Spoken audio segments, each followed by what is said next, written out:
What's going on, Washington fans? Happy Friday, TGIF. Thank goodness it's Friday. I hope everybody has a good weekend planned ahead of them.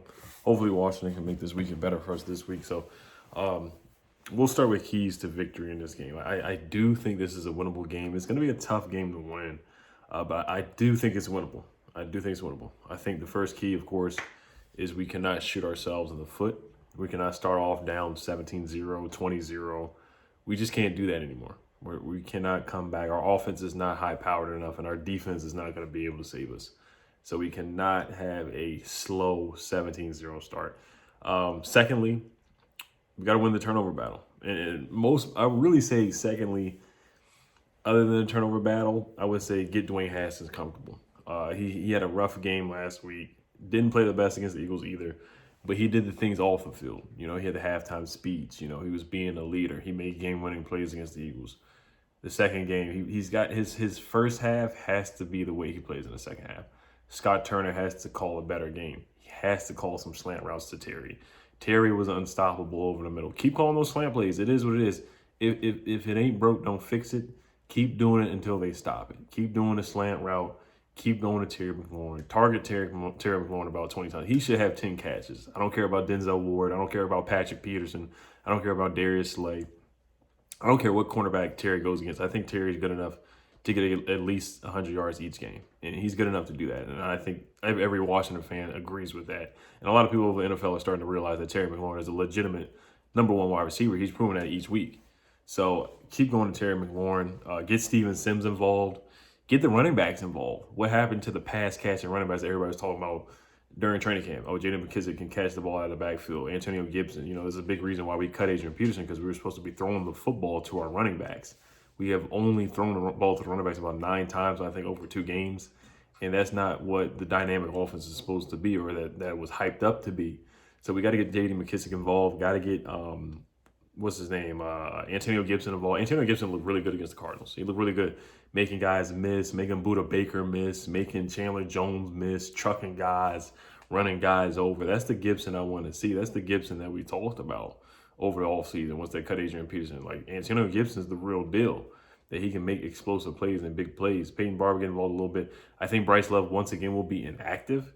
But once again, you know, getting Dwayne Haskins comfortable, he's got to see a completion. Once he sees the completion happen, a first down, no more 3 and outs, a first down, you know, when we get the ball, we just can't do 3 and outs, especially against the Browns with Kareem Hunt and Nick Chubb. They're going to eat us up. They're going to eat the clock up. So if we do 3 and out, they're going to tire our defense and kill our defense. So it's a mental thing with Dwayne right now. He's got to trust the offensive line. He's got to trust Scott Turner. He's got to trust his wide receivers. It's a mental thing. And like you saw last year with Kevin O'Connell, where he called a lot of quick plays, a lot of quick hitters for Dwayne Haskins. Where Dwayne Haskins in that Eagles game where he was Rookie of the Week, he hit Terry McLaurin on a quick slant. Terry McLaurin took it to the house. Terry McLaurin has home run speed, home run ability, where it's hard for guys to tackle him. So if you throw a slant route for Terry, it could really turn into a 50-yard game. It really could. He could just break it and make it a 50-yard run or a 30-yard run. I'll say that. So just quick hitters. Logan Thomas should play better. I really feel like Marcus Ball could get involved in this game too. I really do. So that's a long second key, but just getting Dwayne, it's crucial to this game. We got to get the kid comfortable. Got to get the guy having some confidence. Get the nerves out. Get the jitters out before the game. Do what you need to do. Get him out before the game. And that reminds me, I have to make an Odell Doodoo Browns joke. I almost forgot I had to throw that in there. But get the jitters out before the game. Get the nerves out before the game. Get Dwayne Haskins comfortable. Get him with some quick hitters. Kevin O'Connell offense style, where he was just throwing the ball, short routes, quick routes. And I know it's not going to work all game, but you know that can open up some deep plays. They're going to keep creeping up. Play action, get some play action, get some bootlegs, get him out of the pocket, get him running a little bit, get him comfortable with Dwayne Haskins. That's how I think Scott can really help out this young quarterback. Third key, I would say, is, of course, stopping the run game. I don't know if we're going to be able to stop the run game, but at least contain it. Don't let Kareem go crazy. Don't let Nick Chubb go crazy. You got to tackle. You got to wrap up. That's what they want to do. They want to run the football. They don't want Baker dropping back. If he drops back 35 times, I think he might be. I think he's like 3-11 when he throws the ball 35 times or more. Baker Mayfield has thrown an interception in 8 games in a row, at least one pick. Baker is going to throw an interception. We just got to capitalize. Like Kyler Murray, he threw the ball away in that first half. We have to capitalize off turnovers. We cannot get a turnover, and then turn the ball over. We got to get 7 points instead of 3 points. We have to capitalize on the turnovers. We're gonna force Baker to make a mistake, or Baker's just gonna make a mistake on his own. It's just gonna happen. That's just what he does. He makes good plays.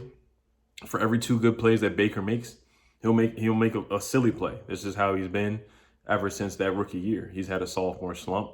And Baker's really good. I think he's a mobile quarterback. I don't think he's not a running quarterback. He's nowhere near Kyler Murray, nowhere near Lamar Jackson or anything like that. So that's why I think we have a good chance to win this game, because we're not playing a mobile quarterback. We just don't play well against mobile quarterbacks. We play better against stationary guys like a Carson Wentz. Carson Wentz is pretty athletic, and Baker can run for a first down as well. But I like this defensive matchup for us because Baker's not going to be running wild like a Kyler Murray. So fourth key, I guess I'll do like 4 or 5 keys. Fourth key, once again, is I'll say win the turnover battle. We shot ourselves in the foot last week. We really did. We shot ourselves in the foot, turning over the football, fumbling a punt return, and I like our special teams matchup this game. I'll say that Cody Parkey is their kicker, so he'll probably miss a few kicks. He might kick a ball out of bounds. And if you watch the Bengals game against the Browns, the Bengals had good field position because they running the ball up to the 40-yard line on kick returns and punt returns. They did a really good job. The Browns did a really bad job on special teams, covering punt returns, covering kick returns. If Steve Sims is healthy and available for this game, this should be a bounce back game for him. This is a game where he can gash him and get us good field position on the 40-yard line, get us good field position on the 50-yard line here and there to set us up. Because if we start from our own 20, we just got to make it work. We can't just rely on the defensive special teams to set us up for 50-yard line starts and 40-yard line starts. It's just not going to happen all the time. So I do like our special teams matchup on this one. Once again, making Baker uncomfortable, stopping Kareem Hunt and Nick Chubb is easier said than done. Trap key, you got to play better. You cannot be trash key on Sunday. Have to play better. Landon Collins got to play better in coverage. We cannot have anything happen where DeAndre Hopkins, like Odell Beckham, is going to run behind us and Jarvis Landry run underneath wide open. We just cannot let that happen. Cameron Curl's playing really well. He deserves some more playing time. Jimmy Moreland's got to step up. Fabian Rose got to step up. I think Kendall Fuller did practice yesterday, so he should be a full participant again in practice. He should be playing in the game on Sunday. So that's a big addition to the team. That's huge. I think Chase Young versus Jedrick Wills, that's going to be a really good matchup. So that will be interesting to see. I see Chase Young, of course, winning that matchup and getting at least 1 sack on Baker. Ryan Kerrigan, we need him to step up again and play like he did on week 1. Montez Sweat's got to be a little bit more disciplined. Watch out for the screen pass. And the Bama boys got to do their thing up the middle. They got to get pressure on Baker, really get to him, really rattle Baker Mayfield. Because like I said, he will cough the football up. He's going to turn the football over. He's good for at least 1 interception. We just got to capitalize on those turnovers and win the turnover battle. We cannot afford a fumble. Of course, Myles Garrett is a beast. We know what he can do as long as he's not taking off his helmet and hitting people in the head. We just got to stop him. Jaron Christian's got to step up. He's got to step up to the challenge. Morgan Moses did participate in practice today, so that's good news. Sadiq Charles is on the sideline on the bike is what I'm hearing, so he probably is not going to play again. Brandon Sheriff, of course, is on injured reserve. So the offensive line is a makeshift offensive line right now. I think Wes Schweitzer is going to be starting. I think, of course, Wes Martin, Chase Rouillet is healthy, but offensive line's got to step up. You know, just hold up for at least, give Dwayne at least 4 seconds in the pocket. Give him 4 seconds in the pocket. That's all we need. We don't need Dwayne holding on to the football too long. One thing I actually like against the Browns defense again is if you watch the Bengals game, again, the Joe Burrow and the Bengals, they were 5 for 5 on 4th downs. I would not be mad at Riverboat Ron going forward on 4th down. I wouldn't be mad. It's, you know, there's some opportunities where I think he needs to have some guts, of course. And Riverboat Ron, he's known for going forward on 4th down. The Browns' defense on 3rd down and 4th down has been pretty bad so far through 2 games. So if it's 4th and 2, we're on their 40-yard line, go for it. Just do it. Go for it. We need 7. We're going to have to put some points. The Browns are going to score. They're going to score some points. I really believe they're going to score some points. They have the firepower to do it. They have Odell. They have Jarvis, Austin Hooper. They have Harrison Bryant at tight end. David Njoku's on injury reserve. They got some guys that can go. Once again, the 2 running backs, they got some guys that can go and make plays. I mean, they have some big names. They are the paper champions. They have an elite team on paper, but their defense is really bad. It has some holes in it. Andrew Sandejo, the safety, is getting older and slower. He's a liability in coverage. BJ Goodson is a liability in coverage. Tavier Thomas is a liability in coverage as well. And they just have some liabilities in coverage that I really like the matchups. They play a lot of zone defense. And they're really liable over the middle of the field, which is perfect for a young quarterback like a Joe Burrow last week.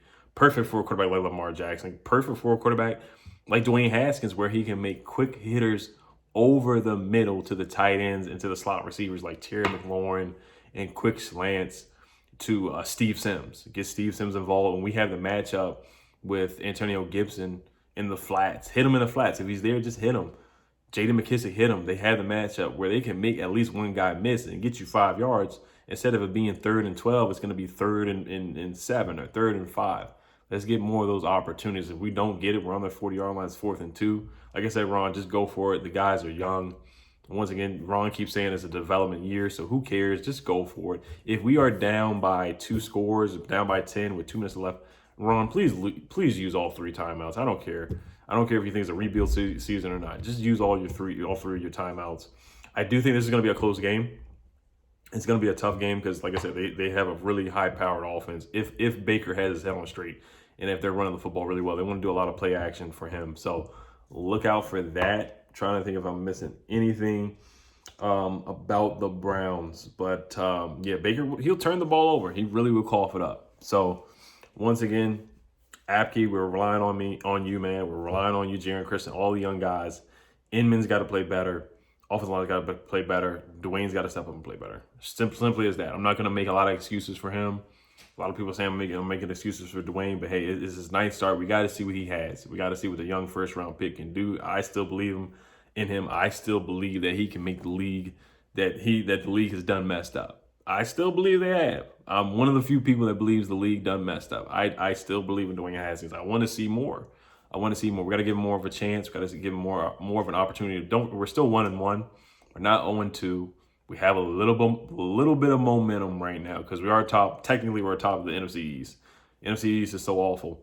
So, I mean, who knows? Who knows? Next week, the Ravens game doesn't look too good, but I'm just going to focus on this Browns game, okay? So, my final prediction, I can see this game going either way. I really could. I could see if we play like we did against the Cardinals, we could easily get blown out. They could throw a long bomb to Odell, like how Kyler Murray threw a long bomb to Christian Kirk and Isabella. I can see us getting blown out. We turn over the football on special teams, fumbling punts, and fumbling on the goal line and on the 5-yard line, and fumbling the ball, letting Myles Garrett go crazy on us. I could see us getting blown out, and then I could see us, Chase Young having a good day, and the running backs having a good day, and being a close. I could see it going either way. I really could, because it's still a young team. We just don't know what's really going to happen. We really don't. Final prediction. I'm gonna go out on a limb here and say we win this game. Because I really don't think we're going to win against the Ravens. I really don't see that. I don't see a scenario with us beating the Ravens right now. I just don't. They could surprise Washington. They could surprise me and see what happens. But I'm going to go out on a limb here and say we win 21-17 or 21-18. We make a game-winning field goal. Dustin Hopkins, Dwayne Haskins leads us down. He scrambles for a first down to set us up in field goal range. We win 21-18. And the rest is history, and we're 2-1 going into week 4 against the Ravens. So that's my prediction. You guys let me know what you guys think. I got a good feeling about this one. I do. I got a good feeling. Like I said, it could go either way. We're 7-point underdogs. We are dogs in this one. So we're probably gonna be dogs the rest of the way until we play the Giants. So we'll see. Hopefully, I think Dwayne's gonna play a lot. But I think this is a game for Dwayne to play better. Injury list one more time. I'll go after this. I want to say Olivier Vernon is out for the Browns, and Steven Sims is questionable. Thomas Davis practice. Kendall Fuller should be available for the game on Sunday. Adrian Claiborne did not practice. That's big news. He's a pretty good defensive end for them. Sheldon Richardson is a good defensive tackle for them. He should be playing. Taki is full. Denzel Ward is questionable. So if he doesn't play, that's big. That's big news if he doesn't play. Greedy Williams is limited. He hasn't played. Mac Wilson, his knee is he injured his knee. He's limited as well. So those are the guys that might miss the game for the Browns. Right here again is full. Morgan Moses should be playing once again. Steve Sims is questionable. He should be playing. Sadiq Charles probably will not be playing, and Cole Holcomb is going to be out. So get Gandy Golden involved in the game too. Let's see what he can do. So. All right, y'all. Have a great weekend. Hail to the Washington football team.